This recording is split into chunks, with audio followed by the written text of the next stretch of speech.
Hello, everybody. Welcome once again to another installment of A Rebel Without Applause, coming to you, as I always do, from my little nutshell of infinite space right here in the wood of the holly under the sign. And across the digital divide today, I have really an incredible guest. I'm so honored and proud to have him here.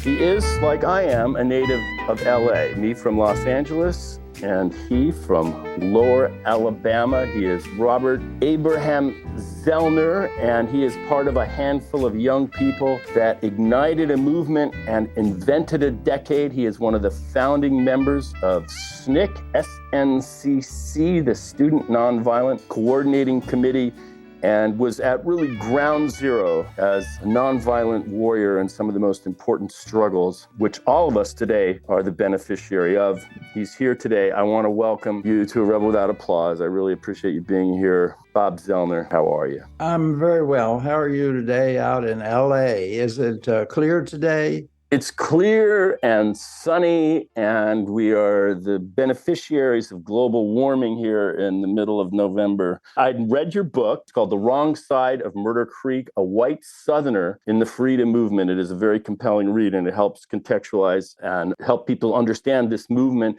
and your role in it. And it's also quite personal. So first, congratulations on the book, which I had opportunity to reread today. You're down in Lower Alabama. I'm curious because some of the chapters in your book, particularly when you're a kid, got me to thinking and wondering, is the fishing still as good in Mobile Bay as you described it? It's not as good as it was when I was a child. Mobile Bay is the draining point for what is now known as the American Amazon, the most biodiverse place in the United States. And it drains almost all of Alabama, parts of Mississippi, Tennessee, and Georgia. And we've had a drought in the last several months, if not a couple of years. So there's not much water coming down through the river systems into Mobile Bay. The bay has been degraded in so many ways with industrial pollution almost all the way up to northern Alabama. The baykeepers and a lot of people concerned about the climate have been taking action about Mobile Bay and the American Amazon, and things are improving. And people are beginning to learn and study about the importance of this biological treasure for the United States, and we don't want to destroy it. Because reading your book, I was like, I got to get down there and get some oysters and maybe some shrimp and maybe some redfish. Got to get a little skiff and get back into those sloughs, and maybe my fly rod will work down there. So my question to you is an overall question, considering the work that you did that is so impressive. You said this in your book. You didn't join the movement to free Black people. You said you joined it to free yourself. Yes, that was very important because a lot of people, especially because of my name, Zellner, they very easily called me a damn Yankee from New York, Jew, in lover, and so forth. Mm-hmm. I thought it was very important for people to know that I was born and raised in South Alabama. And that's why Barry Brown insisted on calling the movie from my memoir, Son of the South. And I think he was right to do that. I wanted to call it some form of Murder Creek because that's what I named my first volume of memoir, The Wrong Side of Murder Creek. But that was about growing up in East Bruton, Alabama, across Murder Creek from Bruton, which when I was in grammar school there was the richest per capita town in the United States. I know that a lot of towns in the United States that claim that at one time or another, they were the richest per capita. In the 40s and the 50s, there were an outsized number of millionaires based on timber industry, fortunes left over from the days of slavery. So I was always told that I was on the wrong side of Murder Creek, and I was on the poor side of the creek, and therefore I would never amount to anything. And then it was very pleasing after the book came out and the movie came out that I was invited several times to speak at the library in Bruton, Alabama, about my experiences in the civil rights movement. So right now, my prime occupation is telling the stories, and I love to do that. I'm writing the second volume of the memoir, and we're working on a limited I still don't know what's the difference in a limited TV series and a TV series. If you start with a limited and it's very successful and they need to keep it as a series, wouldn't you do that? Yeah, well, a limited series is like generally like a Band of Brothers where it was 10, it has sort of a beginning, middle, and an end, and it's a longer form, obviously, than a movie. One of the things I loved about your book is, well, of course, it's your own journey, and your dad, who was a Methodist minister, your grandfather before him was a Methodist minister, and they also both held memberships in that all-pervasive organization that really found its tentacles almost into every corner of society, and that's the Ku Klux Klan. And you came up against it as a student and as an activist. I'm just curious about that journey for yourself and your dad, especially. I think the most important Zellner story is the story of my father and his being raised in Birmingham, Alabama, as part of one of the most vicious clans in the whole United States. Probably the clavern that was responsible for killing the 4 little girls when the 16th Street Baptist Church was bombed. Same clavern. So my father was able to break from the Ku Klux Klan, and his father, my grandfather, and my grandmother disowned my father, said that he was no longer a member of the family if he was going to desert the Ku Klux Klan. So it was my father who took the major step after he had gone to Germany and Poland and Latvia and Estonia and parts of the Soviet Union just prior to the Second World War. And that's when he was converted from being a Klansman to being what he described as a human being. He was the one that took the bitterness and pain of his own mother and father disowning him, and his brothers never spoke to him again in his entire life. That was how strong it was, the grip of the Ku Klux Klan on the families that they claimed as their own. And for my father to break from that took a lot of courage and a tremendous amount of pain on his part. So I admire his fortitude as he described wrestling with the angel, because after he came back from Europe and he had seen what the Nazis, those were his political soulmates, the Nazis. And when he began to identify with the Jewish underground and take messages and money from one group to another, he realized that if he was caught by the Gestapo or the KGB, he'd probably be executed. He very bravely did all of his months in Europe. And when he came back to the United States, he knew what we were up against in the war. At that time, we lived over near Dothan, right off the base of Fort Rucker. So we had Army officers staying in the house with us. And that time, there weren't enough barracks for all the servicemen that were flooding into the armed forces. So we had officers from Fort Rucker staying with us. I remember me and my 4 brothers all dressed up in little Army uniforms. One of the colonels that stayed in our house, he said, when it was time for him to go to Europe to join the war effort, he said, "I'm off to fight the Hun." So the Hun was the bête noire of all people in the United States. And now there's a huge number of people in the United States that think that Hitler was just fine, and we'd like to have one of our own. But we're not going to go that way, and we're going to fight a revolution against the dark forces and the people who want to go back to racism and hatred. I'm confident that we will prevail. I don't know how long it's going to take. I probably won't see it in my lifetime, but I never thought I'd see a black president of the United States, and I did. And now we want to make the United States safe for the world. We tried to make the world safe for democracy, we said, but we wound up propping up a lot of dictators around the world. So we have to look at enemy outside and in.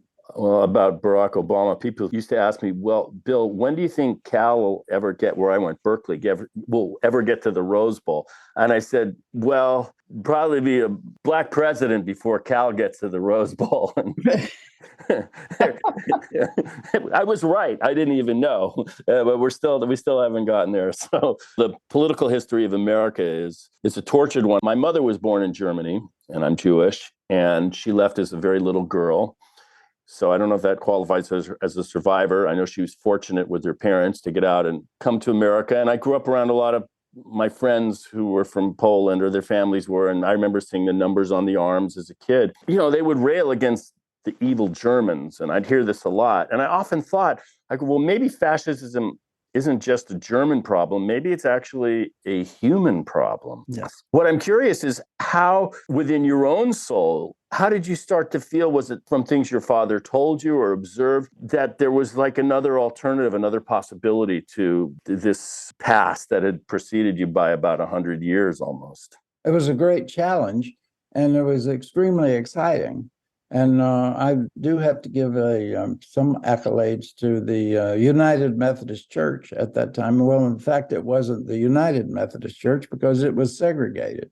But when my father came back and other ministers, especially in Alabama, and someone recently wrote a book called The Cradle of Freedom. And I think it's a play on the South, especially Alabama. And Montgomery, Alabama, always was called The Cradle of the Confederacy. And now we have Mr. Fry has written a book called Cradle of Freedom. And that's because so many people came from Alabama who were in this struggle.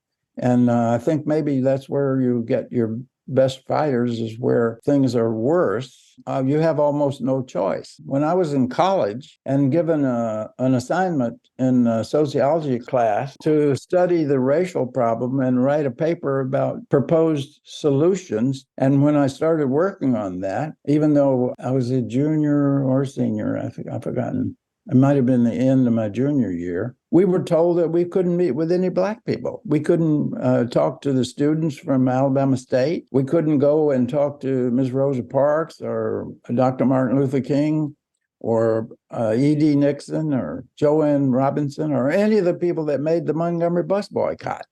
And we told our professor, we said, how can we write a paper about the racial problem if we're not able to talk to half the people that are involved in the problem? We can only talk to white people about the racial problem. We said, we're going to go do it anyway. And they said, well, you'll have to resign from school. I remember thinking, well, I'm not a pre-law student, but I can tell the difference between you are expelled and you have to resign. There were 5 of us that went to meet with Ms. Rosa Parks, Dr. King, and Brother E.D. Nixon. We were all told that we had to resign from college because we had broken the segregation laws and brought dishonor on Huntington College campus. Now, we were a Methodist school, followers of John Wesley, and the Methodists had always been opposed to slavery during slavery times, and now was opposed to segregation. And so the Methodist Church played a very important part in opening the door to young white Methodists all over the Deep South, because every time they had a national gathering of Methodist youth, it was very specifically interracial. And it was the first opportunity that many of us had to meet young people who were actual peers of ours. They were also high school students or college students. So the progressive side of the Methodist Church was a subversive institution in the Deep South, but it allowed us to go to Dallas and places like that. And I remember going to Dallas when I was still in high school for the National School on Alcohol Studies. And there they had Odetta and Harry Belafonte and all kinds of people who were famous, well-known people who were encouraging us to get involved as young people and get involved with the racial problem. So I had all kinds of help in ushering me into the struggle. And if I hadn't gotten involved in the civil rights struggle, I don't know what kind of life I would have had. I might have been a Methodist minister, and there I would have been faced with the same problem. So you can't get away from the racial problem in the South because it's so deeply ingrained in our history and our history of genocide and racial hatred and misogyny, rules and regulations, and all kinds of oppression of women. So all of those things that we were programmed to be on the progressive side of that, and not just in our thinking, but in our action, because that was what was important.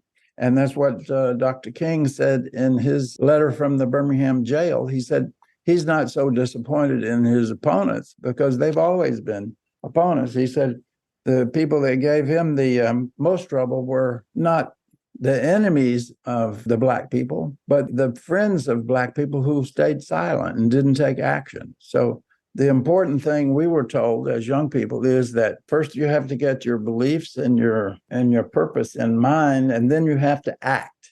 Doesn't matter how liberal your thinking may be or how informed you are on any particular subject. If you don't take action, there's very little result. Speaking of taking action, I wanted to kind of flash back to that most important day in the spring of 1961 when you're in Montgomery and those buses arrive at the terminal there, and you're an eyewitness to a pretty incredible event where John Lewis, Bernard Lafayette, James Word, Mr. Siegenthaler are all present. I would like for you to reflect on that most important day. And also, it seemed like that was a pretty critical day in your own life in terms of prompting you into your future. Oh, yes, it was. And I think that was part of my motivation for getting involved in taking action was that so many people were coming from New York and California and other countries to take action on our racism of the South. And am I not going to do that?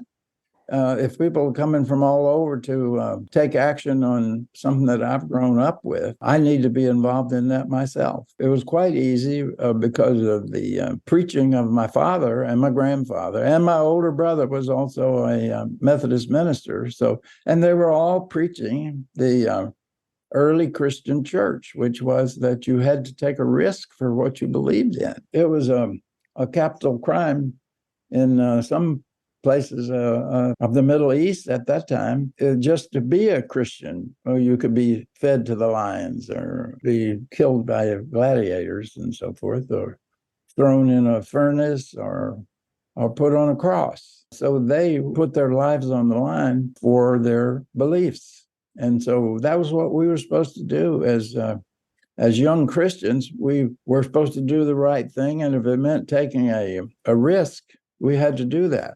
But it was also a savior for us, as Jim Lawson taught us, that when you turn the other cheek and when you go to the most dangerous places, and SNCC, the Student Nonviolent Coordinating Committee, took that as their or our particular responsibility.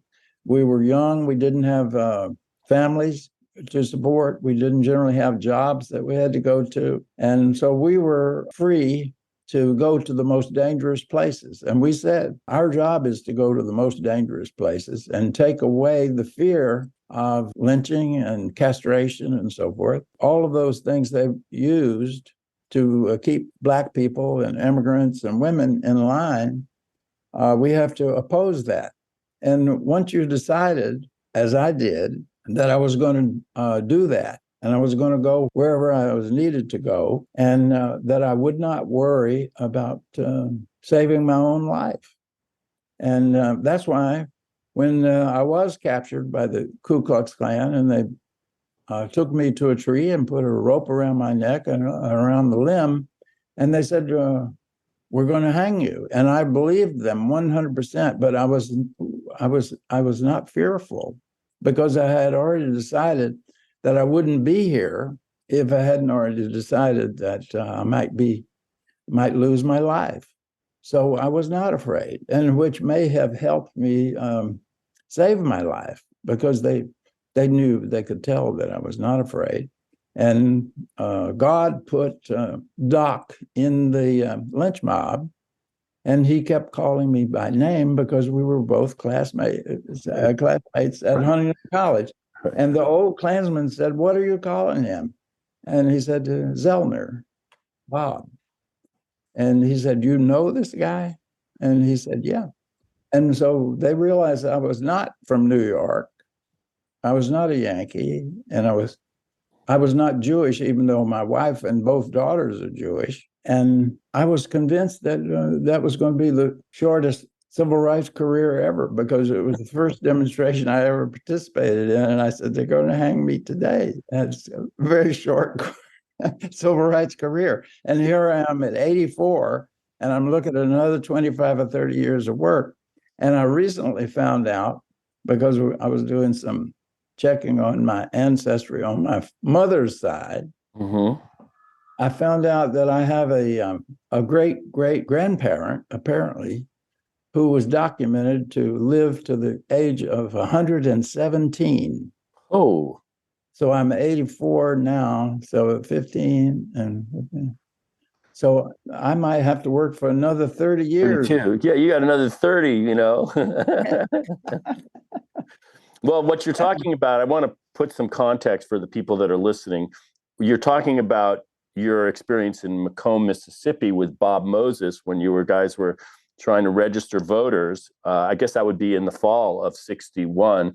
And the moment that I originally referred to would be in the spring of 61 when the Freedom Riders arrive in Montgomery. And you, according to your book, witnessed the assault on them at the bus terminal. Oh, yes. We had decided the 105, the ones that had been were going to be asked to resign from school. We had decided that when the Freedom Riders got to Montgomery, we were going to go down to the bus station and be there as observers. We hadn't had any nonviolent workshop training at that point, but we would just be there.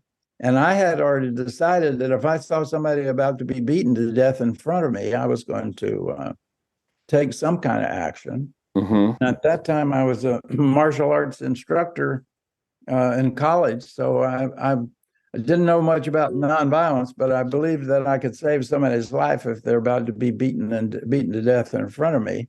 And so I had decided to do that. And then very soon after that, I decided I was going to join these people. They were taking action about things I cared deeply about. And that was the group I needed to be with. How did you meet James Lawson? I met Jim Lawson in the summer of 1961 when I graduated Huntington, because I said, I'm not going to resign.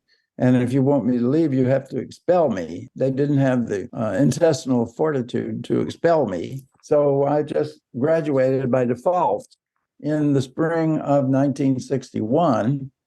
And I had already met Ann Braden of Ann and Carl Braden. They told me that Highlander was going to have a lot of high school students from all over the South for a summer at Highlander in preparation for going into integrated classrooms in implementation of the Supreme Court ruling on school desegregation.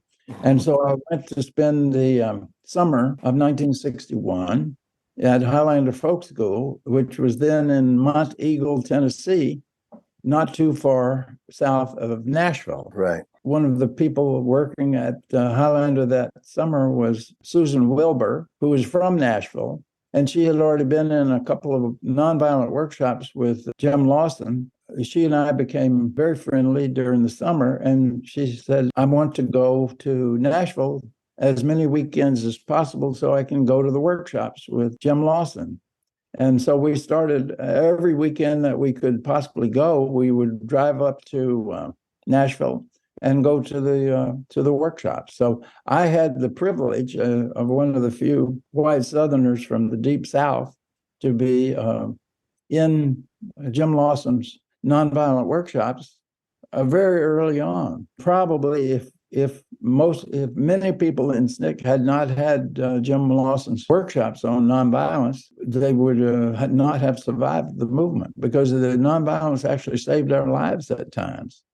Because if there are 400 people with baseball bats and pipes and bricks, you can't meet them with anything other than nonviolence. Because if we'd try to defend ourselves, then they would gladly have killed us, and then everybody would say, "Well, they were fighting." So we had to maintain the moral high ground by being nonviolent, and also help save our lives and many lives, I think.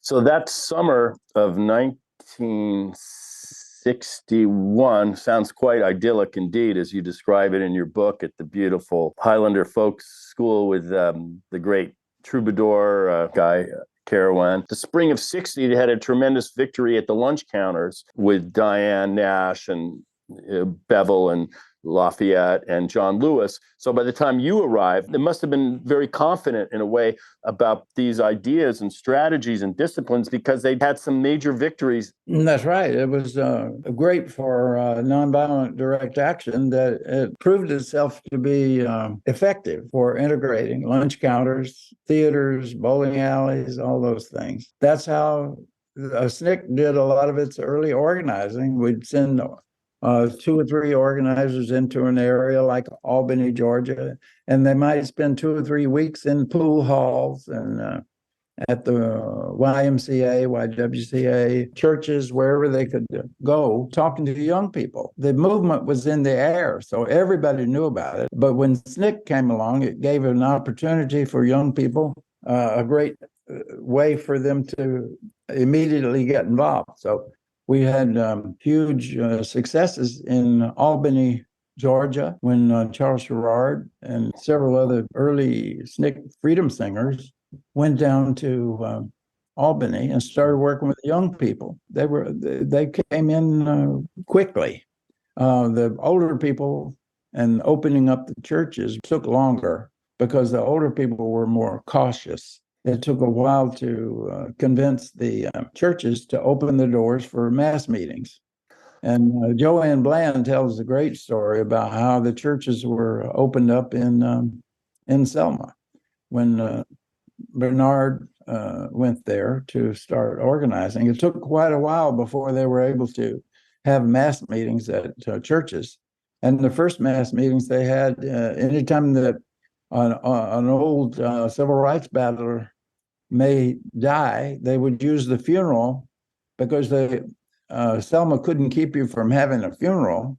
And so they used the funerals as mass meetings. As a matter of fact, the whole Selma movement starts really, or it gains traction or accelerates following the murder of Jimmy, I forget the young man's name. It was a Black person that was murdered that really accelerates the Selma experience. I'm going to throw some names by you, and I just want you to respond. We already mentioned James Lawson, and that's where I met you at his 95th birthday gathering at Holman Methodist here in Los Angeles. But here, I just want to throw some names out because they're so important. Let's start with just Diane Nash. Diane Nash. Well, Diane brought with her from, I think it was Michigan, mainly. She came down. Chicago. Chicago.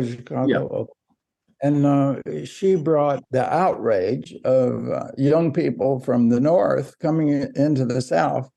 And they knew that there was discrimination in Chicago and all these other places, but it wasn't blatant like public accommodation, segregation in the South. Who was the ridiculous person that ever decided that they could segregate Black and white in a town like New Orleans?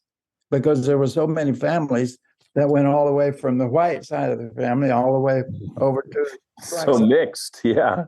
All got together for funerals and weddings and things like that. So you were going to have to segregate members of the same family from each other. They couldn't go into the same place and have a cup of coffee. Here's another name, James Bevel. Oh, James Bevel, the crazy genius. Yes. I remember whenever I would be on, sometimes Bevel and I would speak at events, and he would call me Reverend Zellner, Reverend Bob.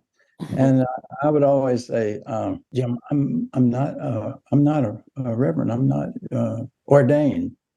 And he'd say, Bob, to me, you will always be a reverend. He was bodacious and he could convince anybody of anything. So he was just very persuasive. And that's why Bevel was probably the one person that was more responsible for anybody else of the success of the Birmingham movement, because he said the children want to be involved and they should be involved.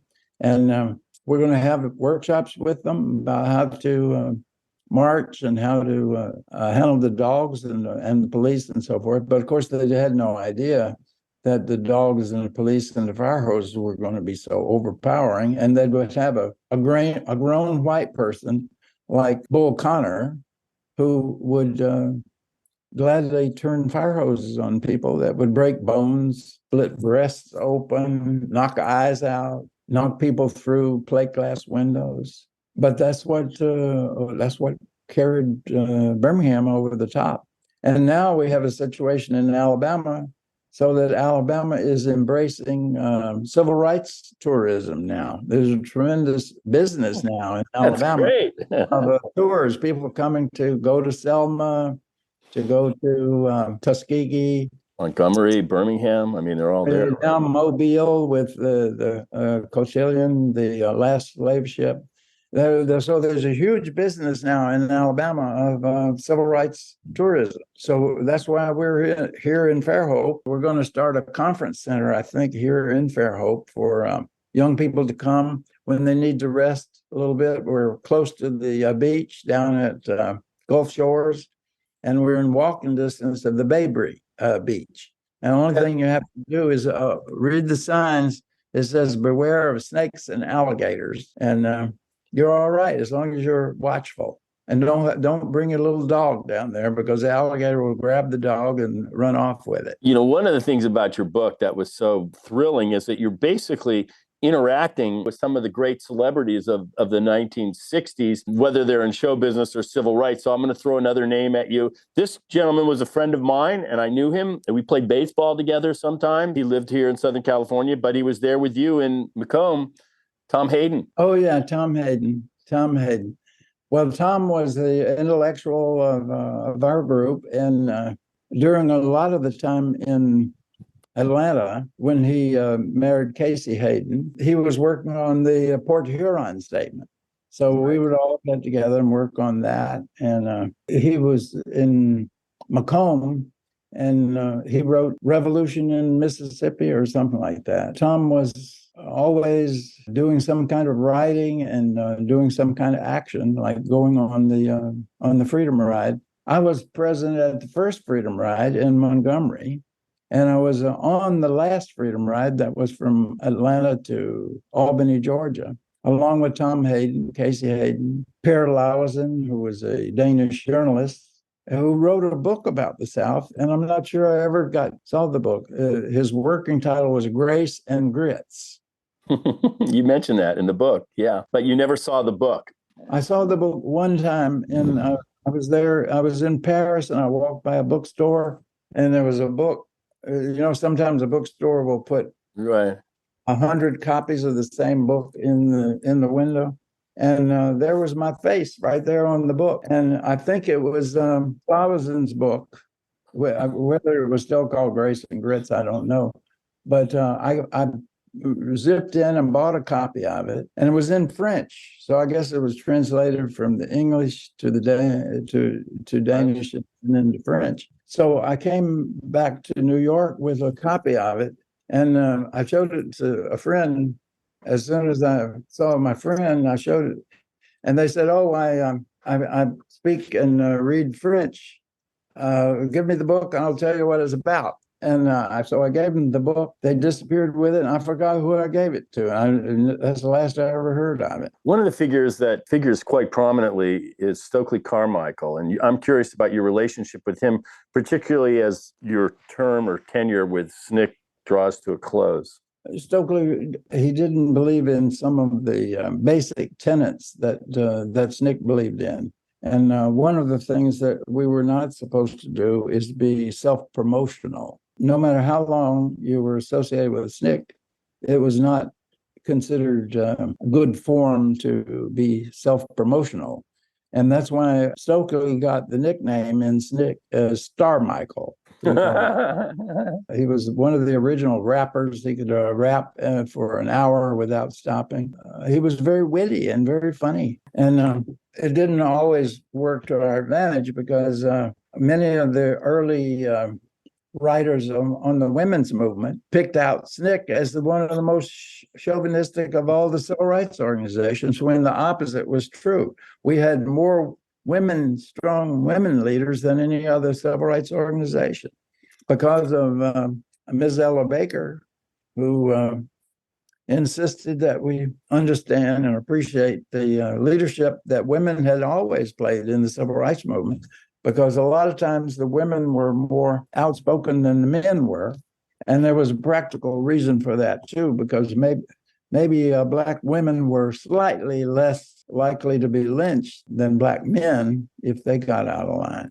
So many times the black women were the civil rights leaders. And sometimes they had to reach back and get a hold of the men and pull the men forward and say, you need to give some leadership. And that was exactly at the same time the women's movement was reaching up and getting the men and saying, you need to stand in the back for a while. So the white women wanted to get the men out of the way, and the black women wanted to bring the men to the forefront.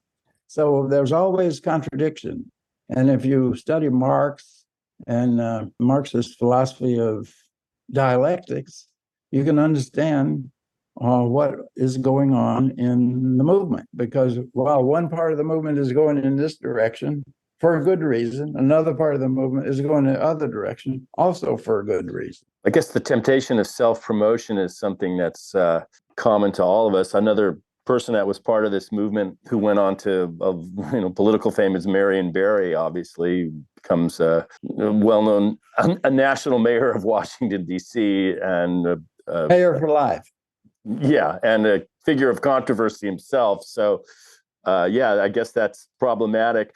There's so many people that you've traversed so many important personalities, and you yourself are an important personality. One of the stories I loved in your book is how you ended up in the Oval Office staring down the likes of Lyndon Johnson. Oh, yeah, that was in the early summer of 1964, Freedom Summer in Mississippi, because the three civil rights workers, Cheney, Goodman, and Schwerner, were all disappeared in Philadelphia. So I spent the first part of the summer of '64 traveling with Rita Schwerner. We were in Oxford, Ohio at the orientation session when the three disappeared. I came down to Mississippi, to Meridian, with Rita Schwerner, and I spent about the first 3 or 4 weeks of the summer going with her all over Neshoba County and Philadelphia, Mississippi. And then later on into Jackson, where we met with Governor Paul Johnson, and also with the president's, Lyndon Johnson had a personal representative in Mississippi. The first person that he had in charge of things was Dulles. Alan, was it Alan Dulles? Dulles. The brother of John Foster. John Foster Dulles, who was Secretary of State maybe at the time. Yes. And so we wound up going to D.C. after we had done everything we could in Mississippi. We went with Congressman Fitzryan to Washington to meet with Lyndon Johnson. And I remember when we went into the Oval Office, I believe it was Jim Foreman and Rita Schwerner and me. LBJ came out of the one side of the office, and he walked across the room and he took Rita's little hand in both of his, and he said, "I'm so pleased to meet you." And she said, "Mr. President, this is not a social visit." And whoop, Pierre Salinger was there. He was the, I guess, the spokesperson. Press secretary. Mm-hmm. He rushed us out, and Lyndon said, "I would like to spend some time with you, but I have a meeting of the National Security Council, and I have to run off." So he left, and then Pierre Salinger dressed us down for about a half an hour and said, "You don't talk to the President of the United States like that, young lady." And she said, "I do." She was always very bodacious, and she would say the most outrageous things to the most powerful people. And that was good training right there. Did you think at that time that Lyndon Johnson, was your perception that he was an ally or an adversary? Well, he was a little bit like John F. Kennedy.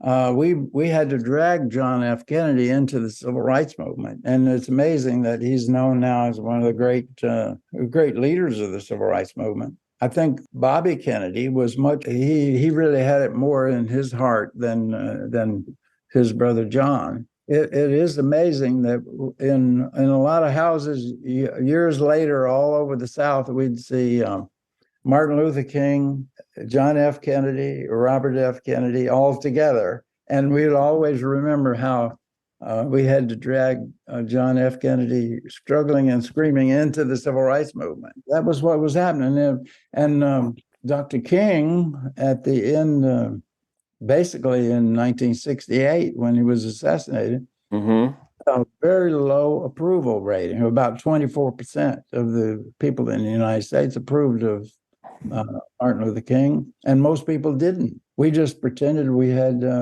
tremendous support, and that was what was so important about the March on Washington in '63, because so many people in the civil rights movement were thinking, so many of us have given so much, and there's been so much suffering.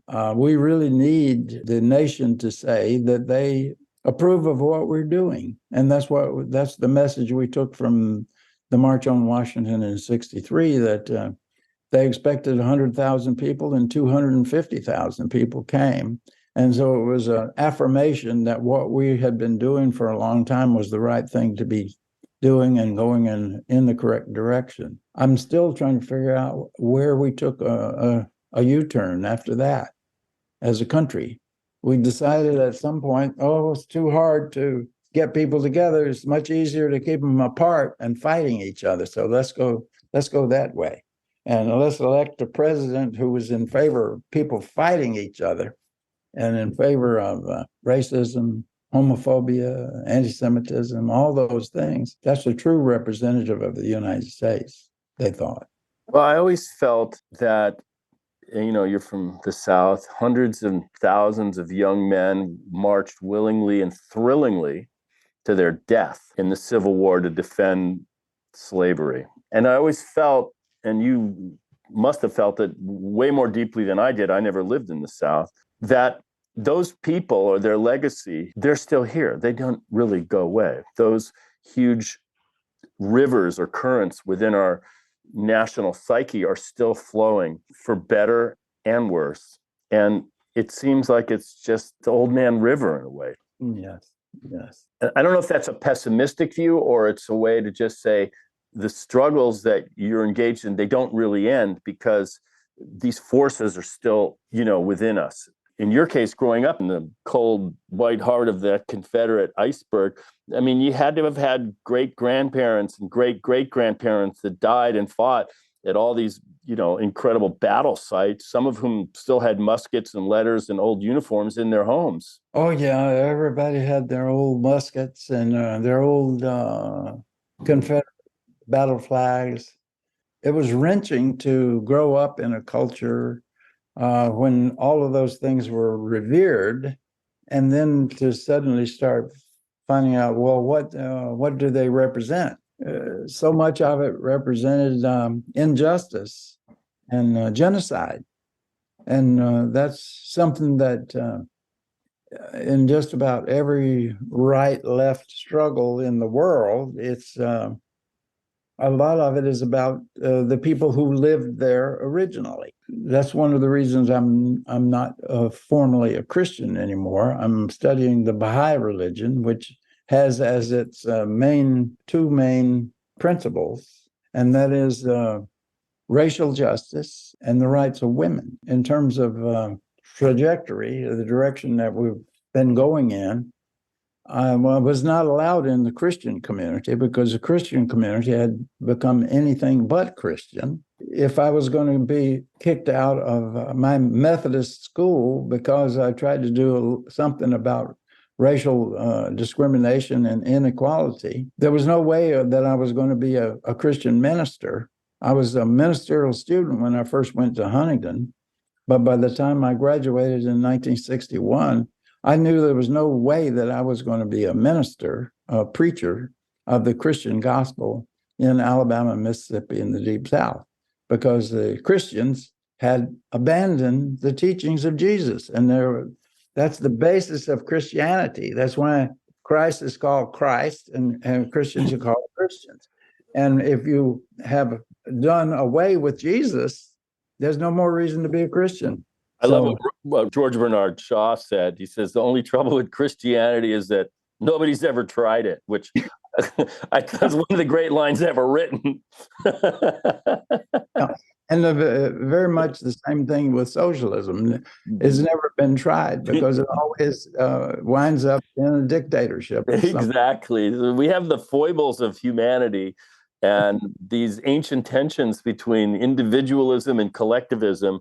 They never go away. They're constantly in conflict. One of the reasons I love sports, especially basketball, is because there's always this tension between the star and the group. And sometimes the talent of the star actually has a way of defeating the group. And sometimes you see the triumph of the group with the star. And I feel like those tensions in our world and our society don't go away. They're just there, and they're always in play. One of the things that I've struggled with, I mentioned it early, is, having studied Gandhi, having been to the Lawson workshops, trying to make sense of this nonviolent discipline. What I've struggled with personally is, and I'm curious to your reaction, is as a mechanism, as a tool, as a discipline to advance social justice or fairness, just fairness. It felt to me like that the nonviolent Gandhian discipline was extremely effective. It was like this incredible tool. It showed that in a country drenched in violence, that nonviolence could indeed prevail. And that was, to me, the triumph of what Lawson achieved. But when I look at some of the things like in the Ukraine, and I see this genocidal assault on Ukrainians by the Russian government or the Russian army, the nonviolent alternative for me, intellectually, I'm saying it comes up short, or I don't have a clear answer, or I don't know what to do in terms of those ideals and thoughts.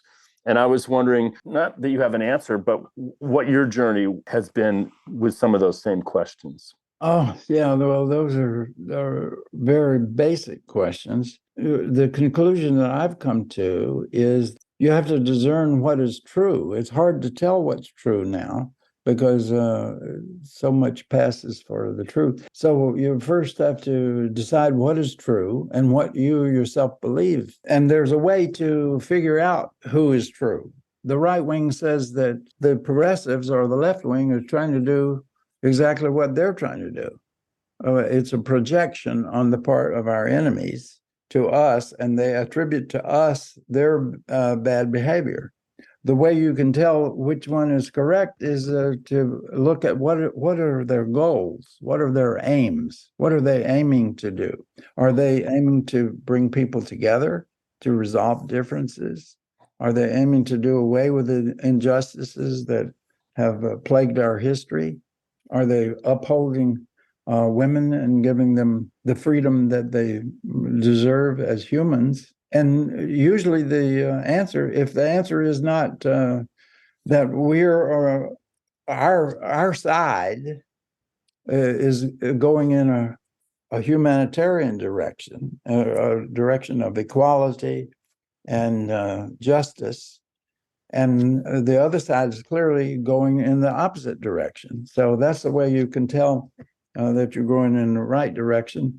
And if you can do it nonviolently, there's lots of beauties of nonviolent struggle. And that is that you don't make enemies, you make allies and friends. Mm-hmm. And that way we build while they are falling apart. And I think that's going to be the history of our next 30 or 40 years. And I'll see hopefully about half of that. So like Gandhi said, it's his experiment with truth. I often ask, or the question I like to ask, because these conversations are harder to have because I don't see that many Trumpy people. I don't talk to them. They're not in my world. I don't see them.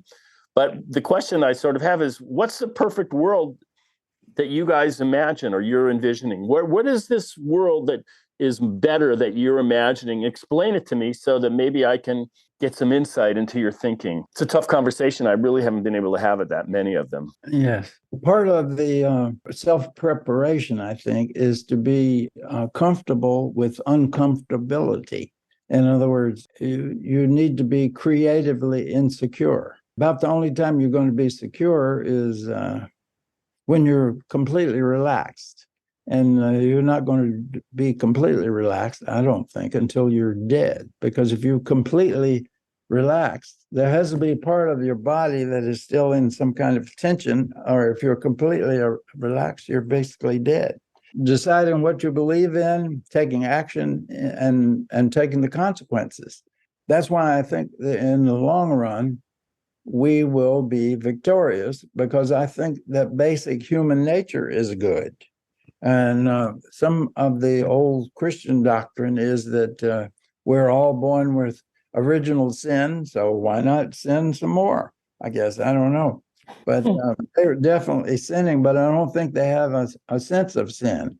And it's amazing because of what we say we believe in and what we do. And that was one of the things that influenced me to get together with the people who are actually doing something about the evils, rather than just lamenting the evils and hope that somebody does something to make things better. We are the ones that have to do something to make things better. That's what I sort of took from, my readings of Gandhi, is that his notion of spirituality was a pursuit of truth followed by action. The action actually is a spiritual act. And I think sometimes in America, we're sending our prayers when there's a mass murder. We're sending our hopes and prayers, but it doesn't confer any obligation to any kind of creative action to remedy it. It's just we can pray or think it, and that's enough. But Gandhi, Martin Luther King, Lawson, all these people saying, well, the true path towards this kind of spirituality demands action. Gee whiz, Bob, I'm so impressed with your life and your story and your book. I recommend it. The Wrong Side of Murder Creek, your story in the civil rights movement. I just want to say a couple things on behalf of my generation, which is a little younger than yours. I want to thank you because our world is infinitely better for the risks that you took when I was just a toddler. And I appreciate that. I think the storytellers, there's a place for that in this world too, to dispel what I call the mythology of our history in favor of the truth. So thanks for joining me on A Rebel Without Applause. And till next time, and I hope there is one, namaste, shalom, and aloha. By that I mean namashaloha. I'll see ya.